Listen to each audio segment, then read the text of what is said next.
नमस्कार। छत्तीसगढ़ के शिक्षक एलवी संवर्ग को लेकर हाई कोर्ट से एक बहुत ही महत्वपूर्ण खबर निकल कर आ रही है। जो जानकारी निकल कर आ रही है वह शिक्षक संवर्ग एलवी के लिए काफ़ी महत्वपूर्ण है, इसीलिए वीडियो को आप अंत तक जरूर देखें और अगर आपको जानकारी अच्छी लगती है तो इसको अपने दूसरे साथियों को भी अवश्य शेयर करें। तो साथियों, जो जानकारी निकल कर आ रही है वह शिक्षकों की सेवा गणना से संबंधित जानकारी है। मैं आपको बताना चाहूँगा कि जो शिक्षक एलवी संवर्ग हैं उनका संविलियन 2018 में स्कूल शिक्षा विभाग में कर दिया गया था, लेकिन सरकार के द्वारा ये स्पष्ट नहीं किया गया था कि पेंशन, पुरानी पेंशन और सेवा की जो गणना है वह कब से की जाएगी, यानी कि प्रथम नियुक्ति दिनांक से की जाएगी या फिर जो संविलियन दिनांक है तब से की जाएगी।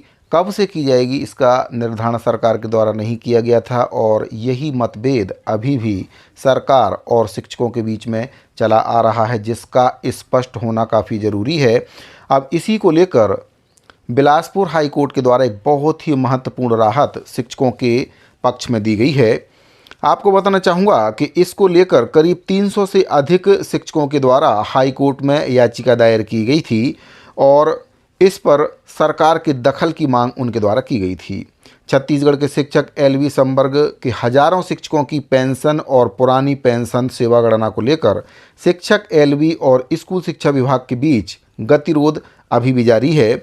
छत्तीसगढ़ के अलग अलग जिलों में काम करने वाले शिक्षक एलवी ने अपने अधिवक्ताओं के माध्यम से हाईकोर्ट में याचिका दायर की थी, जिसमें उनके द्वारा जो सेवा की गणना है उसको लेकर याचिका दायर की गई थी कि जो सेवा की गणना है वह आखिर कब से होगी। याचिकाकर्ता शिक्षकों का कहना है कि वे वर्ष 1998 और 99 से शिक्षाकर्मी के रूप में लगातार अपनी सेवाएं दे रहे हैं। राज्य सरकार ने पुरानी पेंशन योजना तो बहाल कर दी है, लेकिन ये स्पष्ट नहीं बताया है कि पेंशन के लिए उनकी सेवा की जो गणना है प्रारंभिक नियुक्ति, नियमितीकरण या फिर वर्ष 2018 में हुए संविलियन में से किस तिथि से की जाएगी। याचिकाकर्ता शिक्षक एलवी ने हाईकोर्ट से मांग भी की थी कि इसके संबंध में राज्य शासन को स्पष्ट दिशा निर्देश जारी करने के साथ साथ अन्य मांगों पर निर्देश भी जारी करना चाहिए।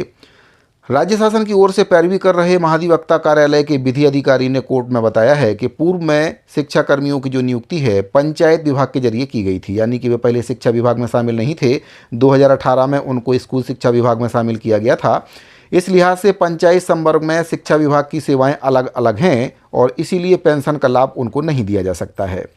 मामले की सुनवाई के बाद जस्टिस ए.के. प्रसाद ने अपने फैसले में लिखा है कि जब किसी कर्मचारी की सेवा एक से अधिक चरणों जैसे कि अस्थायी शिक्षाकर्मी नियमित समायोजित में हो रही हो तो उसकी पेंशन पात्रता तब तक तय नहीं की जा सकती है जब तक कि राज्य सरकार के द्वारा स्पष्ट, अंतिम और सभी पर समान रूप से लागू ऐसी नीति ना बनाई जाए जिसमें यह साफ साफ बताया गया हो कि पेंशन लागू करने के लिए नियुक्ति का निर्णायक तिथि कौन सी मानी जाएगी। इस प्रकार की नीति बनाना कार्यपालिका का क्षेत्र है, ना कि न्यायपालिका का। लेकिन सरकार के द्वारा लिया गया कोई भी निर्णय तर्कसंगत होना चाहिए, स्पष्ट और निश्चित होना चाहिए। और उनके द्वारा बताया गया है कि संविधान के अनुच्छेद 14 और 16 समानता और न्याय के सिद्धांत की कसौटी पर जो फैसला है वह खरा उतरना चाहिए।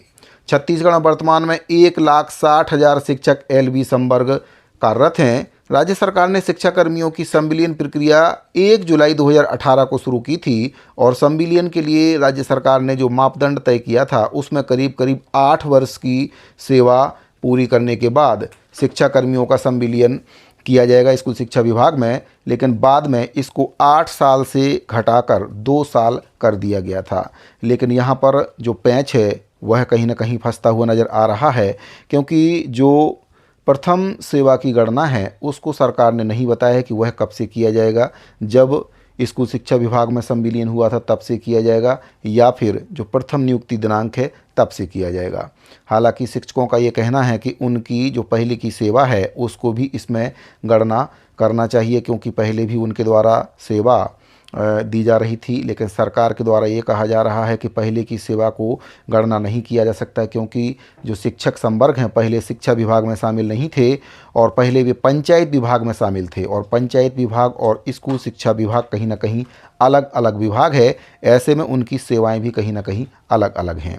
तो यहाँ पर पैंच फंसता हुआ नज़र आ रहा है, लेकिन हाई कोर्ट के द्वारा स्पष्ट नीति बनाने का जो आदेश है सरकार को दे दिया है कि इस पर स्पष्ट नीति बनाई जाए और ये स्पष्ट किया जाए कि शिक्षकों को जो प्रथम इनकी सेवा की गणना है उसका लाभ क्यों नहीं दिया जा सकता है।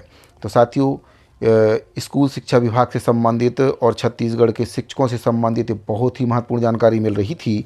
उम्मीद करता हूं कि दी गई जानकारी आपको पसंद आई होगी। अगर आपको ये जानकारी अच्छी लगी हो तो वीडियो को लाइक करें और अपने दूसरे साथियों को भी इस जानकारी को ज़्यादा से ज़्यादा शेयर करें। इस वीडियो फिलहाल इतना ही, मिलते हैं अगले वीडियो में। अभी के लिए दीजिए इजाज़त। धन्यवाद।